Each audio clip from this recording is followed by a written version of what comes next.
ආයුබෝවන්. සිදුවීම් සිදුවෙන්නේ අඬන්නවත් hina වෙන්නවත් නෙවෙයි පාඩම් ඉගෙන ගන්න කියලා කොහේදෝ තැනක කියවලා තිබුණා. හැබැයි අපි සංවේදී මිනිස්සු විදියට අපිට සිදුවීම් වලදී හඬන්නේ නැතුව එහෙම නැත්නම් වැළපෙන්නේ නැතුව hina වෙන්නේ නැතුව ඉන්න අසීරුයි. ඒ අපේ සංවේදී මිනිස්සු නිසා. ලී කුවන් යූ සිංගප්පූරුව හදපු නායකයා කියනවා ලංකාවේ මිනිස්සුන්ගේ තියෙන වැරද්ද තමයි හදවතින් හිතන්න ඕනේ සමහර තැන්වල බුද්ධියෙන් හිතනවා, බුද්ධියෙන් හිතන්න ඕනේ සමහර තැන්වල හදවතින් හිතනවා. අපි හදවතින් නොවේ බුද්ධියෙන් තීරණ ගන්න ඕනේ මොහොතක් කියලා බෙලා තියෙනවා. සූදානම් අද දවසේ ජාතික පුවත්පත් වාර්තා කරන පුවත් මොනවද කියලා විමසලා බලන්න. ඒ අනුව අද අප්‍රේල් මාසයේ 22 වෙනිදා ජාතික පුවත්පත් වාර්තා කරන පුවත් මොනවද කියලා විමසලා බලන්න සූදානම්. මාධ්‍යවේදී ප්‍රසාද් මංජුමාත් එක්ක ඉන්නවා. අයිබන් ප්‍රසාද්. අයිබන්. මේ පින්තූර දිහා ඔබ බුද්ධියෙන් බලන්න කියලා ඔබට ආරාධනා කරනවා. ඊයේ දවස අපි රූපාවලියක් ඔස්සේ, ඡායාරූපාවලියක් ඔස්සේ මොහොතකට ස්පර්ශ කරලා බලමු. බලන්න මේ ඉන්නේ ඔබේ ඥාතියා, ඔබේ මව, පියා, සහෝදරයා, සහෝදරිය, ඔබේ අසල්වැසියා, ඔබේ හිතවතා, මව්බිම් පුවත්පත ඊයේ දවස පිළිබඳව මතකය නැවත වතාවක් ඔබ වෙත ගෙනෙනවා. ඡායාරූපාවලියක් ඔස්සේ මෙරි ජීවත් වන කටුවා පිටියේ මිනිසුන් වසරකට පසු දෙවියන් ඉදිරියේ දුක කියූ අයුරු ඒ සංවේදී රූප. මේ දුක බෙදා ගන්න ඕනේ මොහොතක් බව අපි දන්නවා. ඒ නැතුව දුක බෙදාගෙන වළඳන්න ඕනේ මොහොතක් නොවන බවත් අපි ඉතා හොඳින් හඳුනනවා. ඊළඟට අපි කැමති පුවත්පත්වල වාර්තා කරන පුවත් දිහාවට අවධානය යොමු කරන්න. ඒ අනුව ඊයේ දවසේදී විශේෂ නිවේදනයක් නිකුත් කළා අතිගතුම් මැල්කම් කාදිනන් රංජිත් අගරදුකුරු හිමිපාණන් වහන්සේ. උන්වහන්සේගේ ප්‍රකාශනය පිළිබඳව මව්බිම් පුවත්පත වාර්තා කරනවා. හිටපු සේනාධිනායකයාගේ සිට වගකිව යුතු සියල්ලන්ම නීතිය හමුවට ගේන්න කියන ඉල්ලීම ඒ ප්‍රකාශය තුළ තිබුණා. 300කගේ ජීවිත අහිමි වී තිබේදී මානව හිමිකම් කතා වලින් වැඩක් නැහැ. උන්වහන්සේ සඳහන් කරන්නේ ඒට ප්‍රතිචාර දක්වනවා. එහෙම නැත්නම් ඒ ඉල්ලීමේ නිවේදනයේදී උන්වහන්සේ කියනවා විශේෂයෙන්ම පාස්කු ඉරිදා ප්‍රහාරය සිදු වී වසරක් පිරීම නිමිත්තෙන් විශේෂ නිවේදනයක් නිකුත් කරන උන්වහන්සේ සඳහන් කරන්නේ වචනයකින් හෝ එම අපරාධය සිදු කිරීමට සහාය දුන් බොහෝ පිරිසක් ඇති බව. ඒ වගේම ඔවුන් කවුරුන්ද, ඔවුන් සොයා ගැනීම මේ මොහොතේ අපේ යුතුයකම. ඔවුන්ගේ තරාතිරම හෝ වෙනත් කිසිදු කරුණක් ගැන තැකීමක් නොකළ යුතු බවත් මේ පිළිබඳව වත්මන් ජනාධිපතිවරයා මගින් සිදු කරන විමර්ශන ඉතා ශක්තිමත්ව කළ යුතු බවත් එම නිවේදනයෙන් සඳහන් වෙනවා. ඊට ප්‍රතිචාර දක්වනවා මව්බිම් පුවත්පත අනෙක් පසින් වාර්තා කරනවා අන්තවාදයට ප්‍රචාරණත්වයට මගින් ඉඩක් නැහැ. පාස්කු ප්‍රහාරයට වගකිව යුතු සියල්ලන් නීතිය ඉදිරියට ගේනවා කියලා ජනාධිපති ගෝඨාභය රාජපක්ෂ මහත්මයා කරන ප්‍රකාශය. ඒ අනුව ඊයේ ජනාධිපතිවරයා කර ප්‍රකාශය එහෙම නැත්නම් ජනාධිපතිවරයාගේ මේ පාස්කු ප්‍රහාරයට වසරක් පිරීම නිමිත්තෙන් අන්තවාදී ප්‍රචණ්ඩත්වයට කිසිවිට ඉඩ නොතබමු මෙයින් නිකුත් කරපු පණිවිඩය පිළිබඳ උපුටා දැක්වීමක් කරනවා අද මව්බිම් පුවත්පත. සෞභාග්‍ය දැක්ම මගේ ප්‍රතිපත්ති ප්‍රකාශනයෙන් ප්‍රතිඥා දුන් පරිදි මගේ පාලන සමය තුල සියලු ජන කොටස්වල ආරක්ෂාව තහවුරු කරන බවටත් කුමන ආකාරයක හෝ අන්තවාදී ප්‍රචණ්ඩත්වයට ඉඩ නොතබන බවටත් පාස්කු ඉරිදා ප්‍රහාරයට වගකිවයුත්තන් නිශ්චිතව හඳුනාගෙන නීතිය හමුවට පමුණවන බවටත් මම මගේ ජනතාවට සහතික වෙමි කියලා ජනාධිපතිවරයා කියා සිටිනවා. මම මගේ ජනතාවට සහතික වෙමි. ජනතාව මේ මොහොතේ ඔබ විශ්වාස කරනවා ජනාධිපතිතුමනි. ඒ අතරේ මාගේ මේ තත්ත්වය දිනස ඒක ප්‍රසාද ඒත් එක්කම බැඳෙන කාරණාව තමයි මව්බිම් පුවත්පත කියන මේක තවත් පොත් කිහිපයකම තිබුණා. පාස්කු ප්‍රහාරය ගැන CID කණ්ඩායම් 11ක් TID කණ්ඩායම් 3 විමර්ශන ආරම්භයි කියලා. ඒ කියන්නේ අපරාධ පරීක්ෂණ දෙපාර්තමේන්තුව, ඒ කියන්නේ රහස් පොලිසිය කණ්ඩායම් 11ක් සහ පොලිස් ත්‍රස්ස විමර්ශන කොට්ටාසේ කණ්ඩායම් 3ක්, TID එකේ කණ්ඩායම් 3ක් මේ වන විට විමර්ශන කටයුතු සිදු කරමින් පවතිනවා. ඒ අනුව රහස් පොලිසිය විසින් සැකකරුවන් 119 දෙනෙකු අත්අඩංගුවට ගෙන තිබෙනවා. ඉන් සැකකරුවන් 40 දෙනෙකු රඳවා තබාගෙන ප්‍රශ්න කරන බව හිතම සඳහන් කළා. මේ හිතම කියලා සඳහන් කරන්නේ පොලිස් මාධ්‍ය ප්‍රකාශක ජාලී සේනරත් මහත්මයා පිළිබඳව. ඒ වගේම පොලිස් ත්‍රස්ස විමර්ශන කොට්ටාසේ TID එක විසින් සැකකරුවන් 78 දෙනෙකු අත්අඩංගුවට ගෙන අතර ඉන් සැකකරුවන් 52 දෙනෙකු රඳවා තබාගෙන විමර්ශන කරන බවත් මව්බිම් පුවත්පත වාර්තා කරනවා. පසුගිය ආණ්ඩුව කාලයේදී මේ විමර්ශන හයට සිදු කෙරෙන්නේ නැහැ කියලා චෝදනාවක් ආවනේ. ඒකට වර්තමාන ජනාධිපති ගෝඨාභය රාජපක්ෂ මහතා විසින් තමයි CID රුපියස් දීලා ඔය ඔබ කිව්ව කණ්ඩායම් 3 මගින් පරීක්ෂණ කටයුතු සිදු කරන්නේ. ඒ වගේම අගරාධිපතිතුමා කරපු ප්‍රකාශයේ මම හිතන වැදගත්ම දෙයක් තමයි මානවිකම් කියන්නේ මොකක්ද දුනුෂ? මානවිකම් කියන්නේ ජීවත් වීමේ අයිතියනේ. ඒ අයිතිය උන තහවුරු කරන්න. ඉන්පසුව දැන් ඒවා වළක්වන්න කටයුතු කර පිරිස් ගැන මානව හිමිකම් තමයි වැඩියෙන් කතා කරන්නේ. නමුත් මූලිකම දේ තමයි මානව හිමිකම් අපි ජීවත් වෙන්න ඕන කියන කාරණය. ඒ වගේම මේ කාදින වහන්සේ කිව්වා දැන් කටුවාපිටිය දේවස්ථානයේ බෝම්බ ප්‍රහාරයෙන් පසුව පිරිසකරණ කරන අවස්ථාවේදී ස්වාමීන් වහන්සේ බෞද්ධ භික්ෂුන් වහන්සේ පැමිණ මේ දූවිලි පිහිදලා මේ ගොඩනැගිලි පවිත්‍ර කරන්න උදව් කරයි කිව්වා. ඇහැට කඳුළු දර්ශනයක් කිව්වා. ඒ වගේම ගම්පහ ප්‍රදේශ එක්තරා පන්සලක බණමඩුව දුන්නයි කිව්වා මේ දේව මෙහෙය පවත්වන්න. මම කියනවා මීට වඩා සංහිඳියාවක් තවත් කොහෙන්දනේ. ඔව්. මම කියන්නේ ඒක තමයි ඉතාමත් වැදගත්. මොකද අපි දැන් මේ සියලුම දෙනා එකතු වෙලා තමයි මේ අර්බුදයෙන් අපි ගොඩ එන්න ඕනේ. ඒ වගේම තමයි උන්වහන්සේ කිව්වා දැන් යම් ආකාරයකින් මේක එක්තරා පිරිසකට යොමු කරන්නත් යම් ආකාරයකින් කටයුතු කරා. නමුත් එහෙම නෙවෙයි මේක වෙන්න ඕනේ. මේකෙදි ඇත්ත ජීවිතයන් කවුද කියලා හොයන්න ඕනේ. මම හිතන්නේ අර රෙඩ් කාපට් එක යට තියෙන ඒවා තමයි දැන් හොයමින් යන්නේ. ඔව්. ප්‍රසාද් ඊයේ දවසේදී අපි දැක්ක කාදිනල් හිම්පාණන් වහන්සේගේ ඉල්ලීම පරිදි සියලුම දේවස්ථානවල ඒ කියන්නේ කතෝලික පමණක් නොවේ බෞද්ධ සිද්ධාස්ථානවල අනිකුත් දේවස්ථානවල අර 8:40ට ඝන්ටාර සීනු නාද කළා. ඒක එක පැත්තකින් ගත්තාම කාදිනල් හිමිපාණන් වහන්සේගේ එල්ලීමට කරපු ගෞරවයක් හැටියටයි අපි දකින්නේ. මොකද මේ මොහොතේදී කියන්නේ මේ පාස්කු ප්‍රහාරයට අවුරුද්දක් පිරිච්ච මොහොතේදී අපි විශේෂයෙන්ම කාදිනල් හිමිපාණන්ගේ භූමිකාව පිළිබඳව ඉතාම භක්තියෙන් යුතුව කතා කරන්න ඕනේ. මොකද මිනිස්සු තිරසනුන් වෙන්න තිබිච්ච අවස්ථාවක් උන්වහන්සේගේ මැදිහත් වීම නිසා මිනිස්සු විදියට හැසිරෙන්න පෙළඹුවා.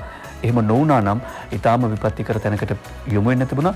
රටේ මිනිස්සු විදියට ඔබ සහ මමත් බුද්ධිමත්ව කටයුතු කළ පහුගිය අවුරුද්ද පුරා අපව කුපිත කරන්න තිබිච්ච අවස්ථා ගණනාවක් අපි මගහැරාවා. හැබැයි මේක දේශපාලනඥ බාරගත්තා නම් මෙතන ඊට වඩා ලේවිලක් වෙන්න තිබුණා. ඒ නිසා කාදිනල් හිම්පාණන් වහන්සේට නැවත නැවතත් අපි අපේ කෘතවේදීත්වයේ ගෞරවය පළ කරන්නට ඕනි. ඒ අතරේ සූදානම් අද COVID-19 වසංගතය කොහොමද ලෝකයේ ගිලගමින් පවතින්නේ කියලා පුවත්පත් ගණනාවක් වාර්තා කරනවා.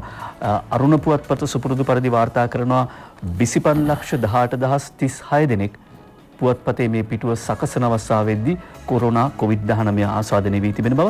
මේ වන විට තත්ත්වය 25,51,205 දක්වා වර්ධනය වෙලා තියෙනවා. 25,18,036 මේ වෙනකොට 25,51,205 දක්වා වර්ධනය වෙලා තිබෙනවා. මරණ වාර්තා වුණා පුවත්පතේ මේ පිටුව සකසන අවස්ථාවේදී 1,73,445ක් දක්වා. හැබැයි මේ අද උදේ 6 වෙනකොට 1,76,282 දක්වා වර්ධනය වෙලා තියෙනවා. ඒ අනුව මරණ සංඛ්‍යාව ගත්තම වැඩිම මරණ වාර්තා වෙන්නේ මේ වෙනකොට ඇමරිකා එක්සත් ජනපදයේ 43,193ක් විදියට පුවත්පත සඳහන් කරනවා. හැබැයි අද උදේවේදී තවත් වර්ධනය වෙලා තියෙනවා. ඇමරිකා එක්සත් ජනපදයේ 44,845යි, ස්පාඤ්ඤේ 21,282යි, ඉතාලියේ 24,648යි. විශේෂයෙන්ම දැන් බ්‍රිතාන්‍ය ඇමරිකා වගේ ඇතැම් රටවල් වල මේ තොරතුරු වාර්තා කරන එක හිතාමතා කරන පෙරදක් නෙවෙයි. ඔවුන්ට මේ සංඛ්‍යාලයකින් රෝගීන් මිය යාම පිළිබඳ වාර්තා එන්නේ රෝහල් වලින්. ඒ නිසා විශේෂයෙන්ම බ්‍රිතාන්‍ය පුවත් සේවාවම වාර්තා කරද්දී ඔවුන් කියන්නේ රෝහල් වලින් වාර්තා වන අන්දමට රෝහල් තුලදී මිය ගිය සංඛ්‍යාව මෙච්චරයි කියලා. ඊට අමතරව විශේෂයෙන්ම පොදු සායන තියෙනවා. එහෙම නැත්නම් පොදු ප්‍රතිකාර මධ්‍යස්ථාන තියෙනවා. සමාජලාවට පාරවල් අයිනේ. එහෙම නැත්නම් ක්‍රීඩාංගණවල පිරිස මිය දෙමින් පවතින ඒක මේ වාර්තාවට එකතු වෙලා නැහැ. අපිට දැන් හිතවත් දෙදෙනෙක් කතා කරා ප්‍රංශයෙන් සහ ජර්මනියෙන්. ඔවුන් කිව්වා වැඩිහිටි නිවාසවල තත්ත්වය හුඟක් ඛේදජනකයි කිව්වා. මේ මොකද වැඩිහිටි නිවාසවල හිම මැරලා ඉන්නවා ගෙනියන්නවත් කෙනෙක් නැහැ. පාරවල් අයිනෙත් තියෙනවා. ඒ සංඛ්‍යාලයකන වැඩි. ඒ සංඛ්‍යාලයකන මේකට ඇතුළත් වන්නේ නැහැ. ඒ වගේම නවසීලන්තයේ අගමැතිනේ ජසින්ඩා ආඩෙන් මහත්මිය ප්‍රකාශ කරනවා ජනතාව මට විශාල සහයෝගයක් ලබා දුන්නා. මේ 27 වෙනි ඉඳන් බොහෝ විට නවසීලන්තය සාමාන්‍ය තත්ත්වයට පත් කරලා පාසල් කාර්යාල විවෘත කරනවා කියලා ඇය ප්‍රකාශ කරනවා. ඒ වගේම මේක මේ අභ්‍යවකාශයටත් මේ කොරෝනා වෛරසය ගියාද කියලා සැකයක් මතුවෙනවා. මොකද මේ සෝවියට් දේශීය අභ්‍යවකාශගාමී තිදෙනෙක් අර අභ්‍යවකාශ මධ්‍යස්ථානයේ නැවතුම් පොළට ගිහිල්ලා ඇවිල්ලා දිනුෂ නිරෝධායන ලක් කරලා තියෙනවා. නමුත් ඊට යන්න කලින් අර අභ්‍යවකාශ මධ්‍යස්ථානයේ ප්‍රධානියා රුසියාවේ උන් සූපතලා ඌට අමතක වෙලා අතරල් දෙනවා. ඉන් පසු තමයි උන් අභ්‍යවකාශ මධ්‍යස්ථානට යන්නේ. හැබැයි අර ප්‍රධානියට පස්සේ කොරෝනා වැළඳිලා තියෙනවා. දැන් එහෙම බයක් තියෙනවා. ඒ හරහා මේක අභ්‍යවකාශ මධ්‍යස්ථාන ගියාදත් කියලා දැන් පරීක්ෂණයක් පවත්වනවා. ඔව්. හිට අනිද්ද වෙද්දී අපිට දැනගන්න පුළුවන් වෙයි කොහොමද ඒකේ තත්ත්වය කියලා. ඒ අතරේ ලංකාවේ තත්ත්වය කොයි වගේද කියලා අද ලංකාදීපේ වාර්තා කරනවා. COVID-19 ශ්‍රී ලංකාවේ තත්ත්වය මෙන්න මෙහිමයි. තහවුරු කරන ලද ආසාදිතයන් සංඛ්‍යාව 310යි. ඒ කියන්නේ ඊයේ දවසට 6 දෙනෙක් එකතු වුණා. මරණ සංඛ්‍යාව 7යි. පූර්ණ සුවය ලැබූ සංඛ්‍යාව 102යි. රෝහල්ගතව ප්‍රතිකාර ලැබෙන සංඛ්‍යාව 203යි. සැකමත වෛද්‍ය අධීක්ෂණයට තේ 158ක් ප්‍රතිකාර ලැබෙනවා. කොරෝනා රෝගීන් 310යි 102ක් සුව වී ඇති. මරණ 7යි 110ක්ම කොළඹින්. රෝගීන් 310න් 110ක්ම කොළඹින් වාර්තා වෙන බව මම හිතන්නේ විශාල ප්‍රමාණයක් මේ කෙසෙල්වත් බණ්ඩාරනායකපුර ප්‍රදේශයේ. ඔව්. ඒ අතර ලංකාදීපේ ප්‍රධාන සිරස්තලේ වන්නේ ප්‍රසාද් උකට සම්බන්ධ කාරණාවක්. ඒ තමයි කිසිල්වත්තේ 1010ක් නිරෝධායන කඳවුරු වලට කියලා. කොළඹ කිසිල්වත්ත බණ්ඩාරනායක මහත්තයේ තවත් බතු තුනකින් කොරෝනා රෝගීන් 5 දෙනෙකු හමුවීමෙන් පසුව ඒ බතු තුනේ පදිංචි පිරිස් ආරක්ෂක අංශ නිලධාරීන් විසින් නිරෝධායන මධ්‍යස්ථාන කරා යොමු කර තිබෙනවා. ඒ අනුව 1010 දෙනෙක් මේ වන විට කෙසෙල්වත්ත ප්‍රදේශයෙන් ඊයේ දවසේදී නිකුත් කළ තියෙනවා. සිද්ධියක් මොකද එකවර මම හිතන්නේ විශාල පිරිසක් යොමු කර අවස්ථාවක් තමයි මේ 1010. මම හිතන්නේ යුද හමුදාවට විශාල අභියෝගයක් තිබුණා. මම රජයේ ආරක්ෂක අංශ සහ සෞඛ්‍ය උපදෙස් අනුව මම හිතන්නේ සාර්ථකව දැන් නිරෝධායන මධ්‍යස්ථාන 3කට යොමු කරලා තියෙනවා. අපි බලාපොරොත්තු වෙන දිනුෂ යුද හමුදාපතිවරයා උදැසට සම්බන්ධ කරගෙන මේ ගැන තොරතුරු විමසන්න. හොඳයි අපි සූදානම් යුද හමුදාපති ලෙතනන්ට් ජෙනරාල් ශවේන්ද්‍ර සිල්වා මහත්මයාව ලයිව් වීව් තාක්ෂණ විශේෂ සම්බන්ධ කරගෙන සුබෝදෑසනක් යුද හමුදාපතිතුමනි. සුබෝදෑසනක් ඔබ දෙදෙනාටම. ඔව්. අපි අද උදෑසන 6 පමණ වන විට කොහොමද අලුතෙන් වාර්තා වන තත්ත්වය කියලා ඔබතුමාට මේ වන විට මම හිතන්නේ තොරතුරු ලැබෙමින් පවතින්නේ. ලැබෙන තොරතුරු අනුව දැනගන්න කැමති යාවත් කාලින වෙච්ච තොරතුරු. ඔව් ඊයේ රාත්‍රියේ පසුව නම් හමු වෙලා නැහැ. මෙතෙක් හමු වෙලා තියෙන ඊයේ දිනේට වාර්තා වුණ ආසාදිතයන් සංඛ්‍යාව 6 දෙනෙක්. ඔබ ඉතාමත්ම නිවැරදිව පැවසූ ආකාරයට ඒ හමු වුණු 6 දෙනාගෙන් එක් පුද්ගලයෙක් කාන්තාවක් අර ජාත්‍යන්තර ගුවන් තොටුපොළේ මීට සති කිහිපයකට උඩදී හමු වුණු ඒ සේවිකාවක ඇසුරු කරපු පුද්ගලයන් කීප දෙනෙක්ම හමුවන ආකාරයේ ඉහෙලියක් හැටියට තමයි හඳුනාගෙන තිබෙන්නේ. ඊයේ යම් කිසි රත්නපුරේදී කියලා තේරුණා. නමුත් ඒ වරකපල ප්‍රදේශයේ එකම බෝඩිමේ ඉන්න කාන්තාවක් තමයි ඒ ආකාරයෙන් ආසාදින්න වෙනුනේ. නිරෝධායන ලක් කරලා තිබෙන ගමන් තමයි ඒ ආකාරයෙන් ආසාදිලා තිබ්බේ. ඊට අමතරව තමයි කොළඹ 12 බණ්ඩාරනායක මාවතේ ඔබ දන්නවා පසුගිය දින දෙකට පමණක් ඊයේ හැරුණම 50කට අධික සංඛ්‍යාවක් ආසාදනයට ලක් වුණා. කාන්තාවක් පළමුවෙන් ආසාදනයට ලක්වීම හේතුවෙන්. ඉතින් එතනින් 5 දෙනෙකු මේ ආකාරයෙන් ආසාදනයට ලක් වුණා. ඒ ආසාදනයට ලක් වෙච්ච අයවලුන් ඇතුළුව ඒ එතනින් ඔබ කිව්වා නිවැරදිව 1010ක් අපිට ඒ ප්‍රදේශයේ එතන ප්‍රදේශ කීපයක් තියෙනවා. බණ්ඩාරනායක මාවතේ 166වත් 137වත් 107වත් කියන මේ වතු තුනේම අයවලුන් 1010කට ආසන්න සංඛ්‍යාවක් ඊයේ දිනේදී අපි උතුරේ පිහිටි විවිධ යුද හමුදා සහ ගුවන් හමුදා නිරෝධායන මධ්‍යස්ථාන වෙත අපි යොමු කිරීමට කටයුතු කරනු ලැබුවා. ඉතින් මේකයි විශේෂයෙන්ම ඒ තත්ත්වය. ඊට අමතරව අපි PCR පරීක්ෂණ කරනු ලැබුවා. විශේෂයෙන්ම PCR පරීක්ෂණ කරනු ලැබුවා. පෙරේදා හොයාගත්ත බොරලැස්ගමුවෙන් සොයාගත්තේ පුද්ගලයා පැමිණියේ ආරෝග්‍ය ශාලාවක් පන්නිපිටියේ. ඒ පන්නිපිටිය ආරෝග්‍ය ශාලාව සම්පූර්ණයෙන් අපි සීල් තැබීමකට වසා දැමීමට කටයුතු කරනු ලැබුවා. නමුත් එම අවස්ථාවේදී එම රෝගියා පැමිණිය දිනේදී ඒ සාතු කිරීමට කටයුතු කරපු අයවලුන් වෛද්‍ය සේවිකාවන් වෛද්‍යවරුන් ඇතුළු සියලු දෙනාගේම PCR පරීක්ෂණ ලබාගෙන තිබෙනවා. ඔවුන් අපි බලනවා PCR පරීක්ෂණ පසුව ඔවුන්ට කළ යුතු ආකාරය. ඒත් එක්කම ඊට පෙරේදා අපි සොයාගත්ත පිළියන්දලින් සොයාගත්ත වර මාළු වෙළඳාම යන පුද්ගලයා ඒ පුද්ගලයා ඇසුරු කරපු ප්‍රමාණය අනුව අපිට එහින් 23 දෙනෙකු ඊයේ වැලිසර පිහිටි නිරෝධායන මධ්‍යස්ථානයකට යුද හමුදාව විසින් පවත්වාගෙන ලබන මධ්‍යස්ථානයකට යොමු කරන්න සිද්ධ වුණා. හැබැයි ඒ ළඟට අරන් ගිය කට්ටිය PCR පරීක්ෂණ කරනු ලැබුවා. යම් කිසි එකකින් ඔවුන් PCR පරීක්ෂණ වලින් සමත් වුණොත් ඒ කියන්නේ අසාධිත බවට පත් නොවුනොත් ඔවුන් පසුව අපිට යවීමට හැකියාවක් තියෙන. ඒ අනුව ඔවුන් මේ ආකාරයෙන් නිරෝධායන ලක් කිරීමට කටයුතු කරනු ලැබුවා. ඉතින් මේ සමයදුව තමයි ආසාදිතයන් සහ නිරෝධායන සම්බන්ධයෙන් කියන්න තියෙන්නේ. නමුත් ඊට අමතරව අපි ඔබ දන්නා පරිදි අපි ජාත්‍යන්තර ගුවන් තොටුපළින් කටුනායකෙන් 106 දෙනෙකු පාකිස්තානයේ සිට ලංකාවට පැමිණ ලැබුවා.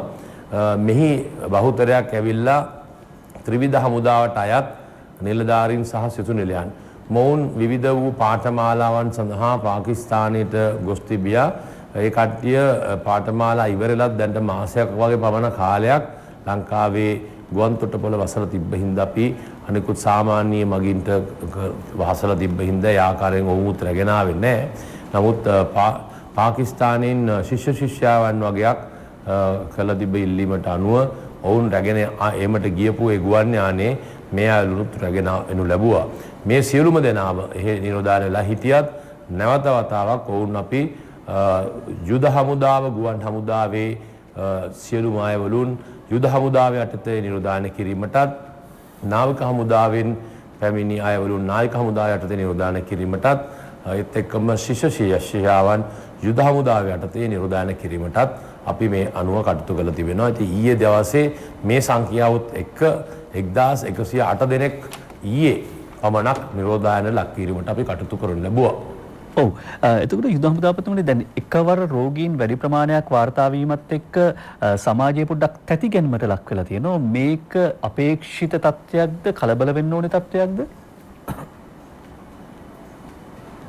මෙහෙමයි සමාජයේ කලබල වෙන්නේ නැති එකපාරටම කාට හරි වුණොත් අන්න අද හම්බුණා 33ක් කියලා වුණොත් 35ක් හම්බුණා කිව්වොත් කලබලයටපත් වෙනවා. ඉතින් ඇත්තට කලබල වෙපත් වෙන්න බෑ. නමුත් මේ ඒ සංඛ්‍යාව එක තැනකින් ආපු බව සමහරලාට දන්නේ නැතුව ඇති. 33ක් හමු වෙද්දි 33න් 31ක්ම හම්බ වෙන්නේ මේ බණ්ඩාරනායකපුර ඊටාම කුඩා ප්‍රදේශයක භූමි භාගයක ජීවත් වෙන අයවලුන් සංඛ්‍යාවක්.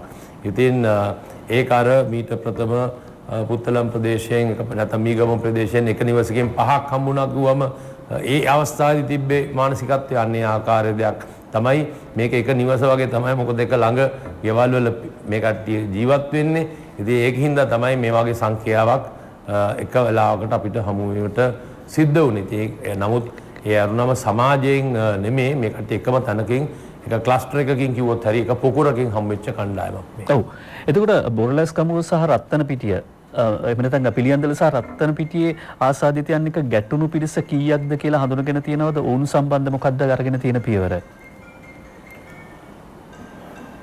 නෝ අපි ඒ කට්ටිය හඳුනගෙන තියෙන එකයි මම කිව්වේ ඒ කට්ටියකින් 23 දෙනෙක් අපි ඍජුවම හමු වුණ අයවලුන් ඊයේ වෙන විටත් අපි ඒ වහාම වුණ නිරෝධායන මධ්‍යස්ථානයේ යොමු කරනු ලැබුවා.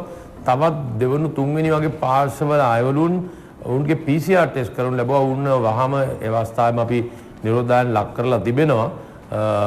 ඒ අනුව ඒ සොයාගත් හැම එක්කෙනාම අපිට හැකියාවක් ලැබුණා. ඒ විශේෂයෙන් මේ පැත්තේ අයවලුන් යුද හමුදා බුද්ධ්‍යංශය යොදවුවේ යොදවලා ඒ ප්‍රදේශයේ ඒ කට්ටිය සොයාගෙන ඔවුන්ට උපදෙස් ලබා දීලා නිරෝධායනට යොමු කරලා ඒ ආකාරයෙන් කටයුතු කළා තිබෙනවා. ඔව් යුද හමුදාවතුන් දැන් අපි දැක්ක දැන් බණ්ඩාරනායකපුර ප්‍රදේශයෙන් තමයි මේ කෙසෙල්වත්තේ දැන් වැඩිම පිරිසක් හමු වෙලා තියෙන්නේ. එතකොට දැන් 1110 දෙනෙක් ඔබතුමාලා ඊයේ නිරෝධායනට යොමු කරලා තියෙන 1010 දෙනෙක්. එතකොට මේ ප්‍රමාණයෙන් දැනට මේ වෙනකොට අද වෙනකොට මේ ප්‍රදේශයේ මේ සියලු දෙනාගෙන්ම කී දෙනෙක් PCR පරීක්ෂණ ලක් කරලා තියෙනවද? ඉතුරු දැන් 1000 ප්‍රමාණයේ PCR පරීක්ෂණ ලක් කරන කාලය කොපමණ කාලයක් යනවද කියලා පොඩ්ඩක් කියන්න පුළුවන්ද? ඔව් දැන් මෙහෙමයි ඒ කට්ටිය යවන්න ඉස්සල්ලාම 400 ගාණක් අපි ඇව්වේ. ඊට පස්සේ තමයි ඉතුරු 600 ඇව්වේ. මේ අවස්ථාවේදී අපි ආශ්‍රය කරපු ඔහුගේ ළඟින්ම හිටපු අයවලුන් ප්‍රථමයෙන්ුත් මොකද ඉක්මනට දැනගන්න ඕනේ. මොකද ඒ කට්ටිය අනිකුත් එක්ක යවද්දී වෙන් කළා නැත්නම් අරන් යන්න ඕනේ, ගිහිල්ලා වෙන් කළා තියන්න ඕනේ. ඒ වගේ දේවල් හින්දා අපි දන්න කරුණු වලට අනුව වැදගත්ම නැත්නම් වැඩිම ළඟින්ම අසුරු කරපු අයලුන්ව PCR පරීක්ෂණ වලට භාජනය කරනු ලැබුවා. නමුත් මේ සියලු දෙනාම ඉදිරි දින කිහිපය තුලදී PCR පරීක්ෂණ වලට භාජනය කරනු ලබනවා. මේ PCR පරීක්ෂණයට භාජනය කරද්දීත් අර ඔබ දන්නවා අපි යම්කිසි ආසාදිතයෙකු හමු නම් පස්සේ ඔහු හමුණු දින ගානක් අපි ගණන් අනුව තමයි කටයුතු වෛද්‍යවරුන් කටයුතු කරන්නේ. ඉතින් මේ වෛද්‍යවරුන්ගේ උපදෙස් අනුව තමයි හමුදාවෙන් කටයුතු කරන්නේ. ඉතින් වෛද්‍යවරුන් සෞඛ්‍ය බලධාරීන් විසින් ඔවුන් යැවීමට ප්‍රථම එම ස්ථානයේදම PCR පරීක්ෂණ වගේක් කරා. මම හිතන්නේ 200ක 300කට ආසන්න සංඛ්‍යාවක PCR පරීක්ෂණය කරනු ලැබුවා. නමුත් ඉතුරු අයවලුන්ගේ PCR පරීක්ෂණ අද හෙට ඉදිරි දින කිහිපයේදී කිරීමට බලාපොරොත්තු වෙනවා. සූතේ යුද හමුදාපති ලේතනන්ට් ජෙනරාල් ශවේන්ද්‍ර සිල්වා මහතාණනි පෙනෙන සතුරෙක් එක්ක සටන් කරලා ජයග්‍රහණය කරන්න ඔබ මූලිකත්වයේ නායකත්වය දුන්නා වගේම මේ නොපෙනෙන සතුරා එක්ක කරන සටනට ජයග්‍රහණය ලබා දෙන්න ඔබට යුද හමුදාවට ත්‍රිවිධ හමුදාවට පොලිසියට සිවිල් ආරක්ෂක බලකායට ඒ වගේම සෞඛ්‍ය අංශවලට මේ සියලුම දෙනාට ශක්තිය ධෛර්යය ලැබෙන්න කියන එක තමයි මේ රටේ මේ මොහොතේදී සියලු ජනතාවගේ ප්‍රාර්ථනය. අපි නැවත වතාවක් ස්තුතිය පළ කරනවා යුද හමුදාපති ඒ වගේම ඒකාබද්ධ මාණ්ඩලික ප්‍රධානී ලේතනන්ට් ජෙනරාල් ශවේන්ද්‍ර සිල්වා මහත්මයාට. අපි සූදානම් අනිත් පුවත් දිහාවට අවධානය යොමු කරන්න ආසාදිත මාළු වෙලෙන්දා ආගිය පිළියන්දල නිවාස 15ක් නිරෝධායනයේට පෑලියගොඩින් මාළු ගෙනවිත් කහතුඩුව පොල්ගස් සෝවිත වෙළඳාම් කරලා ඕස්ට්‍රේලියාවේ සිට පැමිණි සහෝදරයට කොරෝනා නැහැ බෝන් විදියේ සොයා පරීක්ෂණ කියලා මව්බිම් පුවත්පත වාර්තා කරනවා.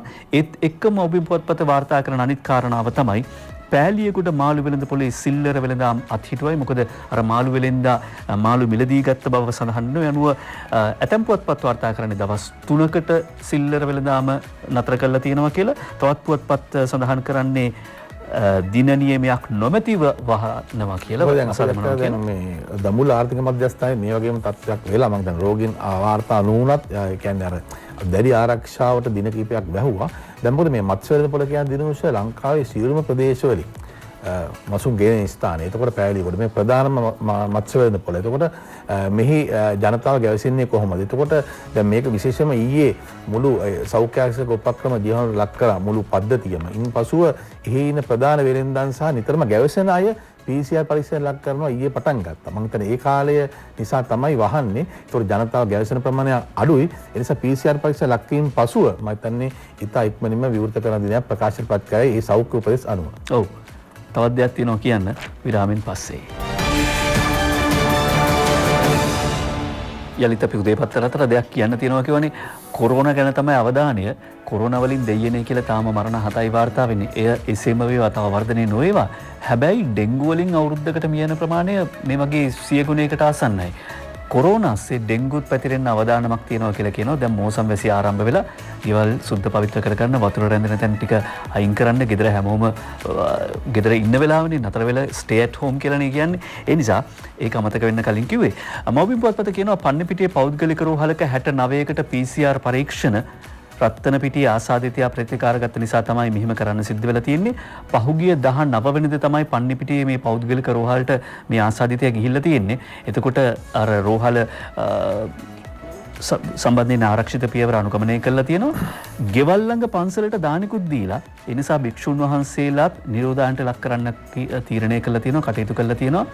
දැන් හැමදෙනාම නැවතත් හොඳයි ඔලුවට ගන්න එක අපි හැමදෙනාම ඔලුවට ගන්න එක මේ මගේ ඇතුළෙත් කොරෝනා ආසාදනය එහෙම නැත්නම් කොරෝනා වෛරසය තියෙන්න පුළුවන්.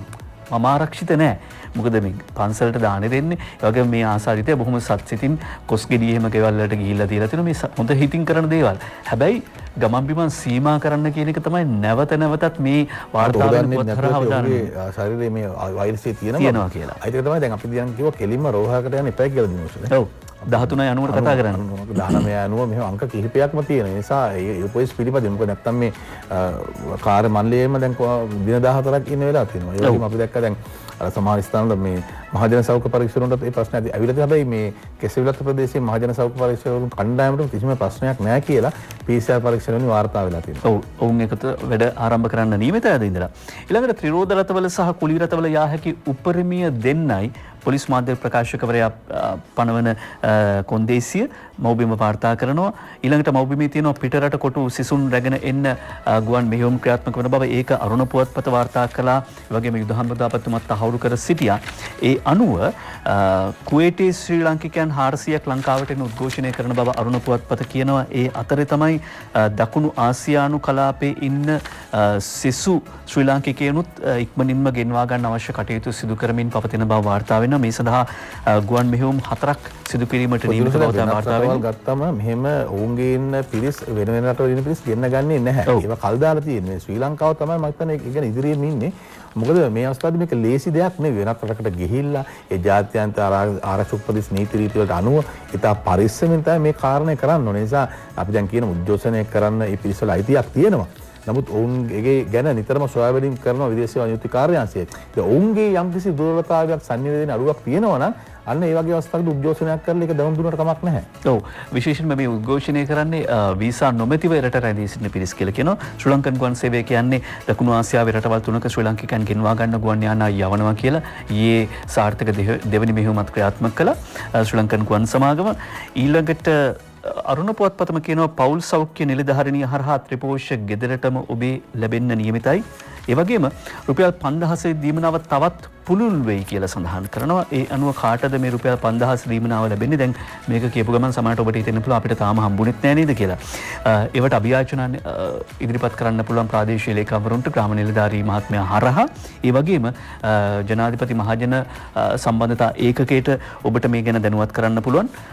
පැය 24 පුරාම අඛණ්ඩව එතන සේවය කරනවා.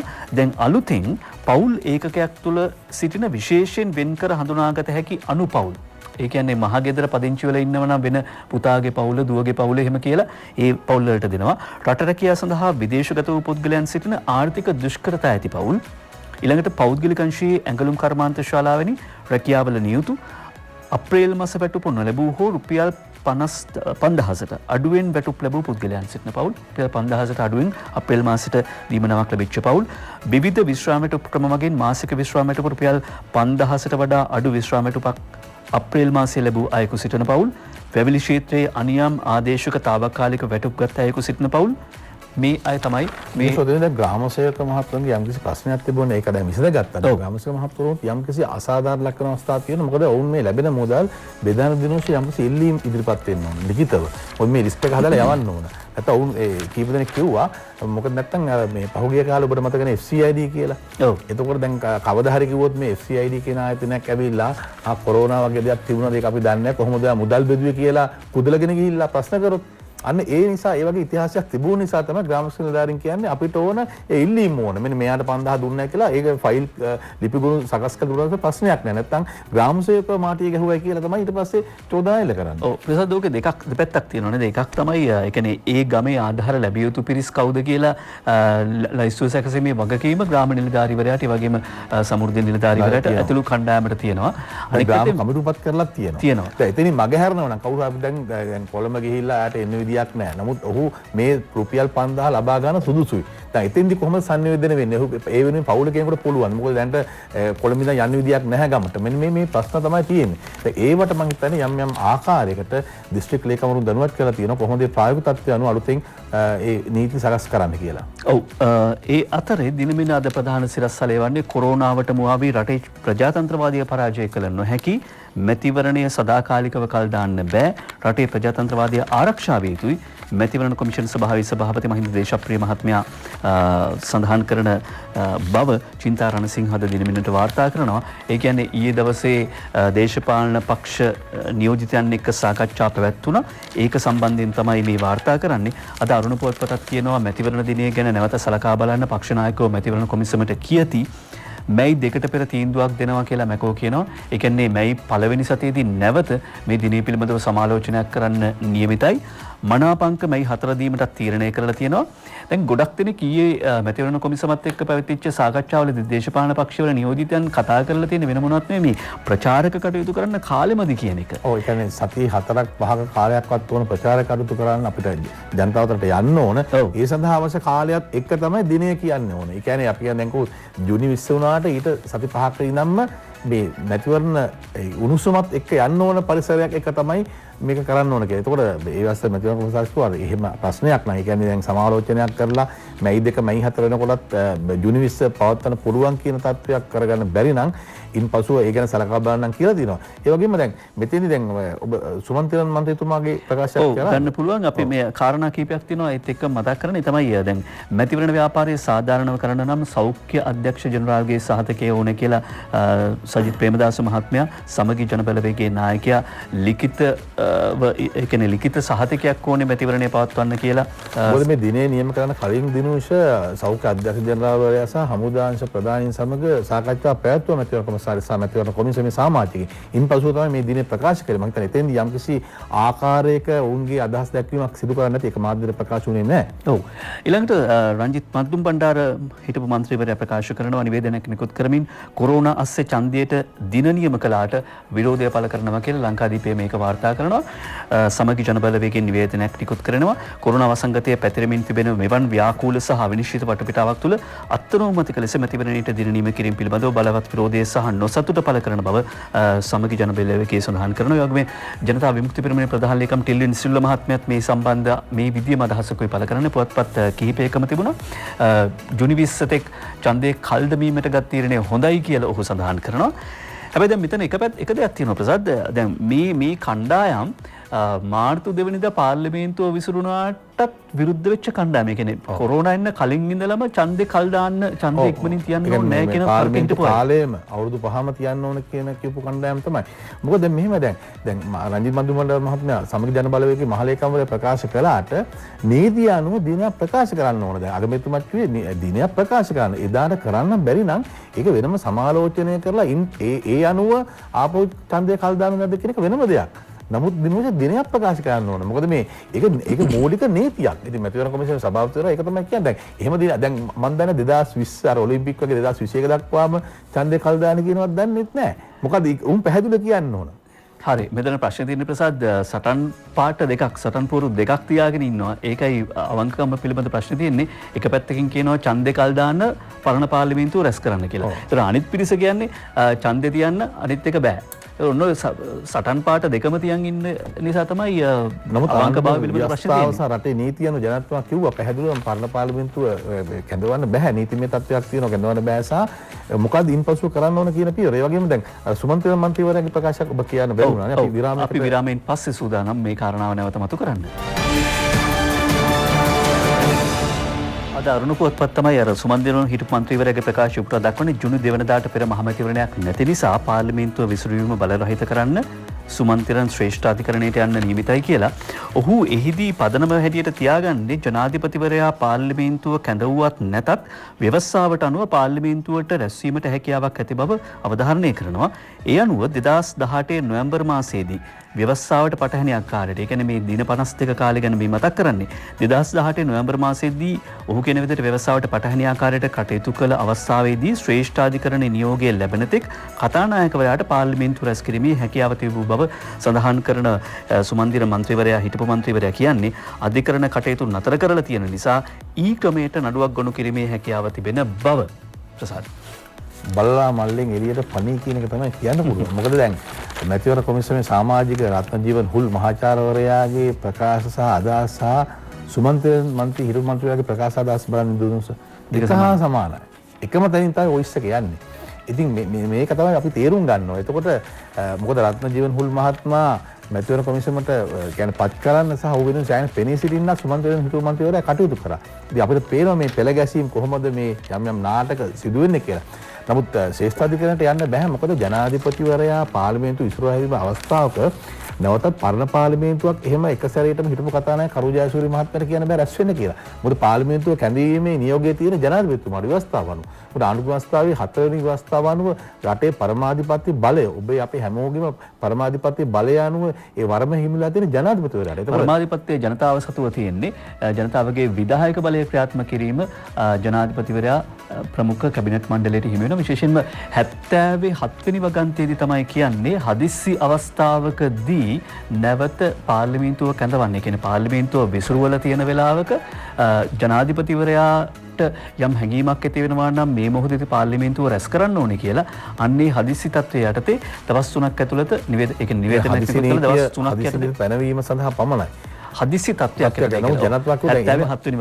තත්ත්වයක් දැන් රටේ නැහැ. මොකද මේ අවශ්‍ය දේ හරියට වෙනවනේ දිනුට. නමුත් දැන් ශ්‍රේෂ්ඨාධිකරණයට යන්නේකට දැන් මැතිවරණ කොමසාරි සභාපතිතුමා කියලා තිබුණා අපි ඕන කෙනෙකුට උසාවි යන්න පුළුවන් අපිට තියෙන බලය අනුව තමයි පාවිච්චි කරන්න කියලා. මොකද ජුනි 2කට කලින් පාර්ලිමේන්තුව කැඳවන්න කියලා කියන කාරණේමත් තමයි ජුනි 20 මැතිවරණ තියන්න බෑ කියන්නේ. නමුත් ඉතින් සුමන්ත්‍ර මන්ත්‍රීවරයා කියන වගේ එහෙම අවලංගු වෙන්නේ නැහැ ජනාධිපති ගැසට් නිවේදනයක්. මොකද ශ්‍රේෂ්ඨාධිකරණයට කවුරු ගියත් රටේ නීතිය කුමක්ද කියලා මම හිතන්නේ ඉදිරියේදී ජනතාවට පැහැදිලි වෙයි. ඔව් රටේ නීතිය පිළිබඳව අර්ථකථනය කරන්න මාධ්‍යවේදීන් වෙන අපිටත් බෑ ඒක ශ්‍රේෂ්ඨාධිකරණයට කරන්න පුළුවන් කාරණයක්. පිටරට ආරංචි වලින් අපි වැඩේ නිම කරමු. අද මුම්බයි මාධ්‍යවේදීන් 53කට කොවිඩ් වැළඳිලා කියලා මෝබිම් පුවත්පත වාර්තා කරනවා. ඒ වගේම ඉන්දියානු ජනාධිපති මන්දිරයටත් කොවිඩ් වසංගතය රිංගයි කියලා තවත් ප්‍රකාශනයක තියෙනවා. නිම කරන්න අවධානය යොමු කරන්න කැමති සියලු දිසා එක් කර ගනිමින් කෘෂි නිපැයුම් මිලටගෙන ගබඩා කර බෙදා හැරීමට නව වැඩපිළිවෙලක් සැකසිය යුතුයි. ඒකට ක්‍රමවේදය සකස් වෙලා තිනවා. මේ අභියෝගාත්මක අවස්ථාවේදී අලුත් සැලසුම් ක්‍රියාත්මක වෙනවා. ඒ අනුව මුඩුබිම් වගා කිරීම, වගා නොකළ බිම් ආරක්ෂක අංශ සහ බන්ධනාගාර රැඳවීමගේ දායකත්වයෙන් වගා කිරීම, යටිභෝග වගාව, ගම් මට්ටමින් දිස්ත්‍රික් මට්ටමින් ශීතාගාර ගබඩා පහසුකම් ස්ථාපනය කිරීමට ජනාධිපතිවරයා උපදෙස් ලැබිලා තියෙනවා. අපිට බලාපොරොත්තු වෙන්න තියෙන්නේ මේ අභියෝගය සාර්ථකව කළමනාකරණය කළා යහපත් හෙට දවසක්. යහපත් හෙට දවස පිළිබඳ බලාපොරොත්තු ඇති කරගෙනයි අද උදේ පත්තරෙන් අපි සමුගන්නේ. ඔබට නිරෝගිමත් සුබ දවසක්. ආයුබෝවන්.